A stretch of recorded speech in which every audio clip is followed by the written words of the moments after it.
fight's not over. Stop the fight! People. Everybody, I come here for everybody. Kill everybody. I'm the champ. I'm the king. Kill everybody. Ah!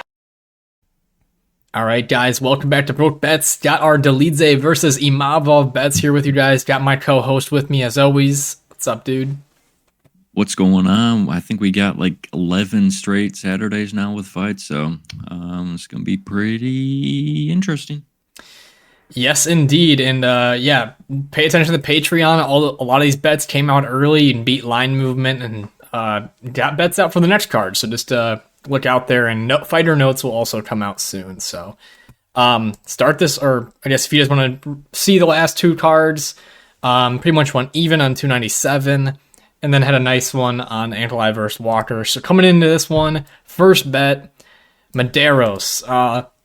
Did not get the best line on this guy. I'm surprised that people are betting Landon Quinones in this situation. I don't think he's a bad fighter, but I think that Mados just looks phenomenal. His Dan White's Contender Series fight, stopping the grappling and just picking apart his opponent. Obviously, his level of competition's a lot lower, but I think that dynamic movement will pay off in this fight. And Quinones, who mostly uses leg kicks against hack press, that option will almost be taken away because, for one, Mados trains with Chris Gutierrez, Jonathan Martinez, and the leg kick fuckers, and also he switches stances so much, so it's going to be hard to really nail down those legs. What do you think here? Yeah, I mean, I think you nailed it. Mados puts on a ton of pressure, he switches stances, he's got really good traps and really good feints. Yeah, I see him taking away Quinones' leg kicks, and I think that's Quinones' best weapon was the leg kick, especially in his last fight. So I think Mados will be able to take those away and win this fight. Yeah, and with if you haven't bet this right now, minus 130, that's a huge grab for you guys. I'd suggest hitting that. Next bet, Charles Johnson versus Azat Maxum. Carson, I'll let you kick this one off because you first placed this bet.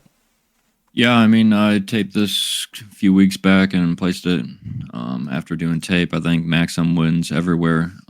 Wherever this fight goes, I think he wins by decision. Charles Johnson's never been finished before, but yeah, I mean, I see Maxum, he's better boxing, better power on the feet, and he's got better grappling too. So wherever this fight goes, I see him winning, and probably by decision, but possibly by finish. Yeah, and you beat some nice line movement there. He kind of hovered near this price for a while, and now he's like minus 220. I just do think the speed. Charles Johnson's a little bit more reactive. Like he reacts to people versus making people react. And as that's going to be, the 1 point fighting here, and Charles Johnson will probably have to be working his way back into the fight. Also, a chance for a takedown or two for Maxum here or there as well. So, yeah, I like that bet as well. Moving down, I'm taking Charlie Radkey.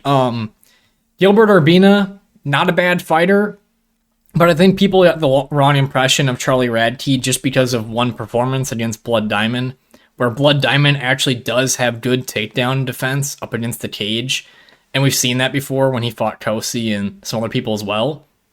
But Radkey, I think his plan to win in that fight was just a full-on grappling approach, and then when it came to the striking, he was just beating Blood Diamond up in the striking, but he just kept on clinching because I think that was his game plan coming into the fight.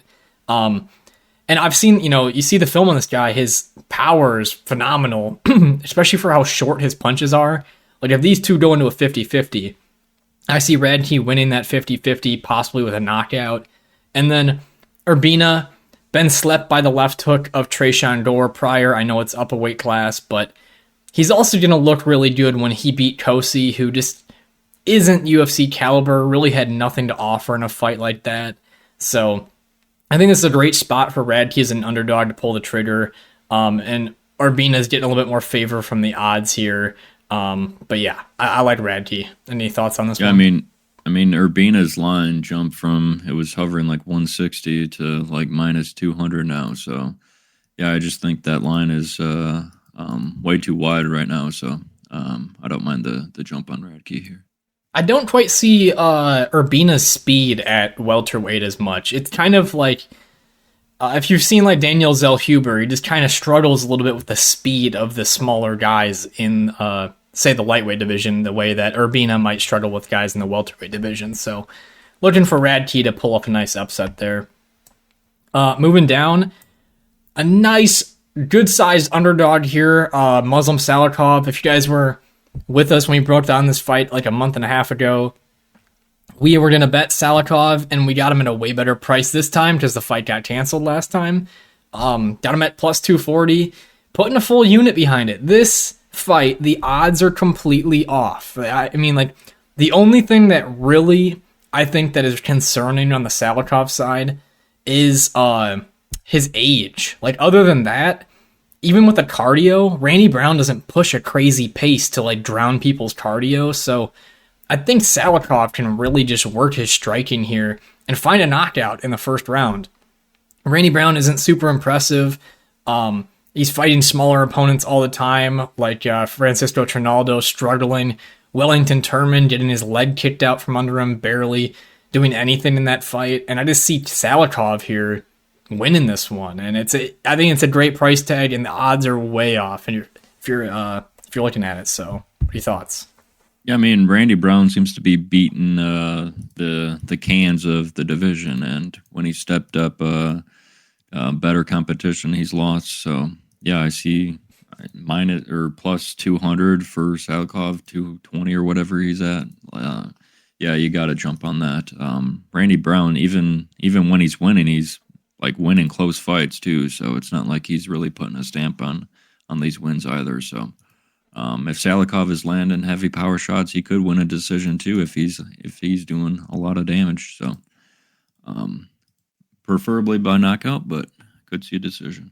Very talented fighter too in Salikov, just gas tank issues through his past, but he's facing, some decent opponents along the way. So hoping he pulls through for me there. Last money line, Drew Dober over Moicano. I feel like this fight, Moicano has pretty good wrestling, but I think Drew Dober's frame, strength, and his size himself, he'll be able to keep Moicano off him and stay off the cage. And we watch Drew Dober fights, he always is moving forward, pumping that left hand in people's faces, and it's just going to get harder and harder for Moicano to shoot in this fight as time goes on. And he's got to get on Dober's back as well. His trademark is, just the rear naked. So I just think that Drew can deliver the bigger blow on the feet where Moicano struggled with a southpaw before in RDA.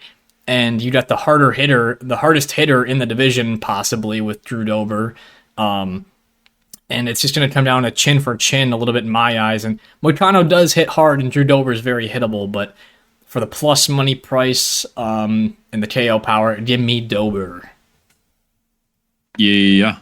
Moicano coming off of a surgery as well, so don't know how that will affect him here going into this one. So, obviously Drew Dober's got that insane power and he's got that fire hydrant of a chin, and I like that at a plus money anytime. His face looked like he was doing interviews this week, and he's lost so much fat in his face, and there's another comparison pic of him with a chubbier face this week that came out. But, this week in particular, it feels like there's just a huge indent, right between under his cheekbones and between his jawline, just, bigger than it's ever been. I don't know. Chad Dober, I guess. Kid you, Chad. And then prop bets. You got this one here with Dober by finish, as we just explained. Nothing too crazy going on there. Yeah, I mean, when he's winning by the KO, most likely. So, I mean, it was plus 160 for KO on BetUS, but KO and submission was at plus 190. So, I jumped on that just right now. So, I like that at plus money. And you guys may have thought that Carson said that backwards. He didn't. It actually is wrong. They actually have him by KO at plus 160 and him by finish at plus 190. So something to look out for. The books can fuck up there sometimes, but I do like that price tag too. So, and then polishing it off in the main event, doing the over 2.5 rounds in the Dolidze Imavov fight. I see Dolidze being too tough to be finished by Imavov, too big, too powerful, and be able to eat the punches. And then on the Imavov side, I think that he can stay away from the grappling, which Dolidze wins by with a lot of his fights. You know, tearing up Phil Hall's knee, Jack Hermanson fight. And I think he can avoid the big strikes of Dolidze as well. And then we're looking at a 5-round fight here, and I love overs in main events because typically these guys just want to pace the fight so they don't get exhausted over the course of that time.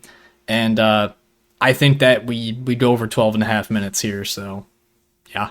Yeah, I definitely think they'll be starting out a little bit slower, probably getting feelers out for the first round, maybe the second as well. So yeah, definitely like this one going over the 2.5 marker. Yes, sir. I mean, and when Imavov fades, it's typically after that fight, that second round. So maybe in the third round, he can get a little tired. That fourth, fifth round was right. Really fading. And Dolidze himself, even in the Marvin Vettori fight, he kept on marching forward, but him himself, he kind of looked a little tired. So it'll be interesting, to say the least. But yeah, these are the bets. Obviously, taking some fun shots on some underdogs here.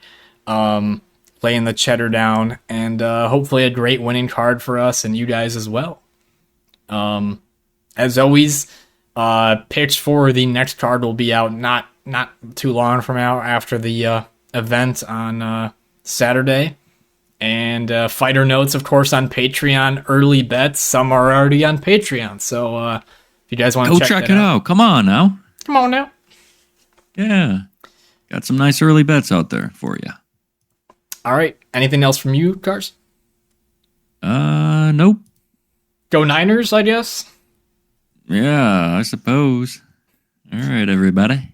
All right. Peace. Peace. I know. It doesn't matter. I'm from the trenches. I'm built like this. The old doubted me said I couldn't do it. The old said I couldn't do it. Look at me now.